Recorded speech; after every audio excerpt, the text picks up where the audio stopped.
Hey guys, what's up? Welcome to another episode of Real Talk with Andy, episode number 15.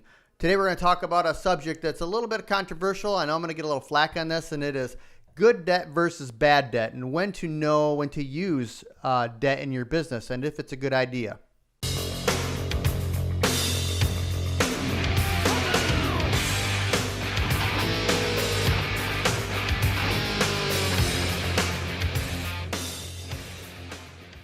So I get a lot of guys that ask me questions when they start up in their business about, whether they should borrow money or whether they should, take on any debt, because it's very admirable to, start a business with no debt and be debt free for a long time. I think that's very noble. And for a long time, that's what I believe myself. But, I've changed my way of thinking here in the last few years because I've seen many guys, some of them are my mentors, that, they used what's called good debt. And some of this research I've gotten from a longtime author, Robert Kiyosaki. He's the author of Rich Dad, Poor Dad. And if you want to read more of his topics, I would encourage you to read some of his. And I'm going to take a little excerpt off of one of his books that he has called Rich Dad, Poor Dad, Scams. And one of the notes that he has in there saying that the scam that's being told to the poor people is that all debt is bad debt. And so I want to leave a little excerpt here. What is the difference between good debt and bad debt? Bad debt is debt that makes you poor, such as credit card debt, car loans, and more. This is the type of debt used to buy liabilities. Good debt is debt that makes you richer, such as a loan for investment property or to purchase equipment or your business that will make you a huge return. This is the type of debt is used to buy assets. An easy example of good debt is my real estate holdings. Now, this is Robert Kiyosaki talking here again. By getting a loan from the bank, I can purchase a property with only a small percentage out of my pocket. I then can rent that property and my tenants pay the cost of the debt while putting money in my own pocket. Business is the same way as real estate example. You have good debt that pays for itself. The cash flow from your business covers the debt and generates income. That income can be turned into more good debt to create more cash flow. We've been taught to think of debt as a four-letter word, but it doesn't have to be, especially once you have the financial education to see how it can work for you instead of against you. Now, there's more of this article in Expanse. If you want to check the link down below that we're going to put on here in the description, and you can check out the whole article. But I wanted to follow up with a couple of real-life examples that I've had. And one is I've talked to a gentleman yesterday. Let me turn my phone down here real quick so I don't hear it. Talked to a gentleman yesterday that owns a bakery. And I got talking to him, and he started in '02, and really they said they didn't have two nickels to rub together when they first started, and they had to get a quote to do their roof, and the cost of the roof was the same cost as what they paid for the whole property, or just about. And so they've been just putting Band-Aids on the roof for the last 16 years. And we talked about business and get some background on him, and come to find out that he's been doing this business for 16 years, this little bakery, and he's finally getting his feet off the ground for the last year or two that he's actually starting to be able to do some renovations on the building and make headway. And, I didn't ask him, but if I were to guess, his property and business, if he were to sell it today, is probably in the neighborhood of 250 to 350,000 max. He's got some old machines, old ovens, and old equipment in there that he's bought, and he's been very responsible with his money and not going into debt, and that's to be admired. But I made reference to him. I asked him, hey, did you know about this other bakery that's it's a couple towns over, and the guy started about the same year, '02, '03, and 16 years later, actually 15 years later, this is another customer of mine. He built this bakery up to a $20 million business. He sold that company for $20 million and retired. And so these guys have very similar situations, similar demographics. We're both in the same community. And one guy grew it to a $350,000 business, and the other guy grew it to a $20 million business and retired early. And what makes those two guys different? Well, the first guy that I was telling you about with the lesser amount of a bakery, he came right out and told me.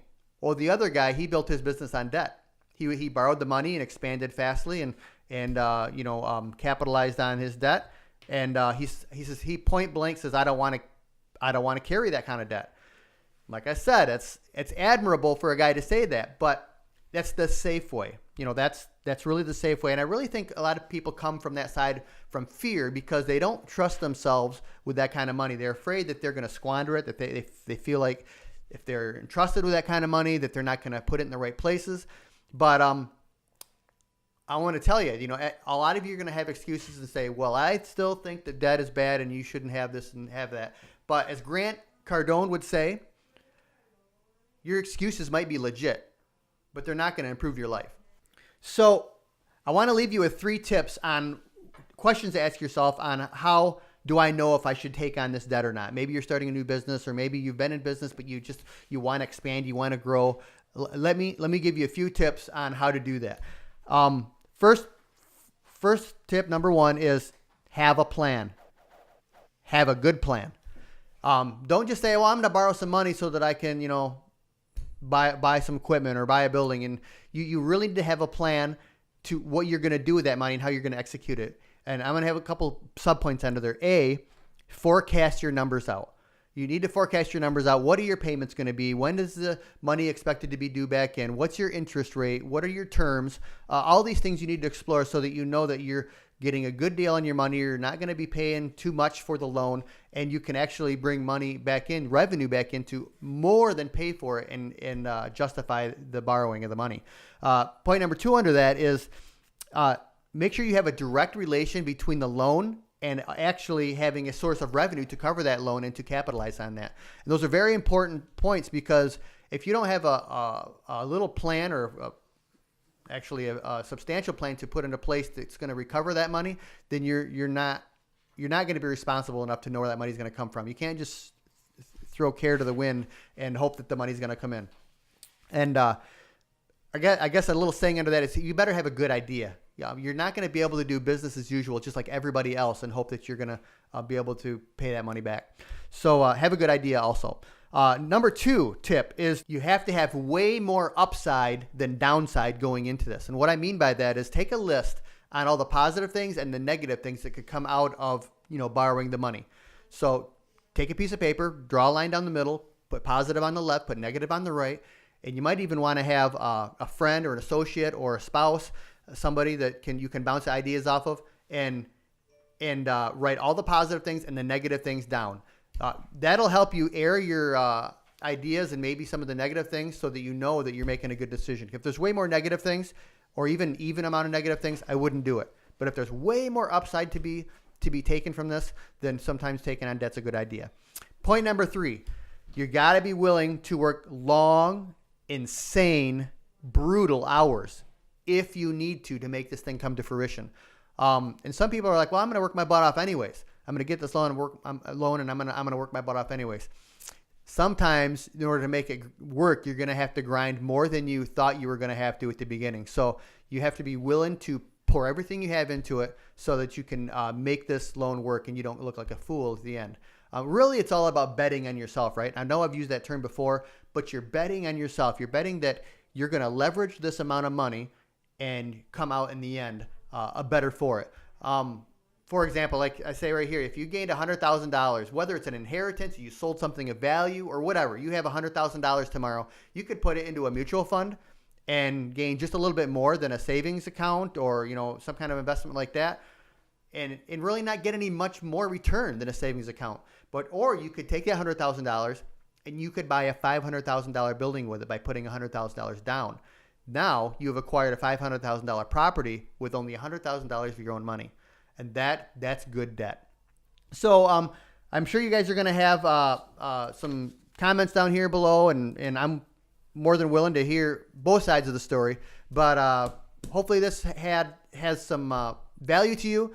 I ask that you would comment down below, like and share this, and it really helps us to expand our page if you share it. So let me know if it is of value to you. Stay safe this week, guys.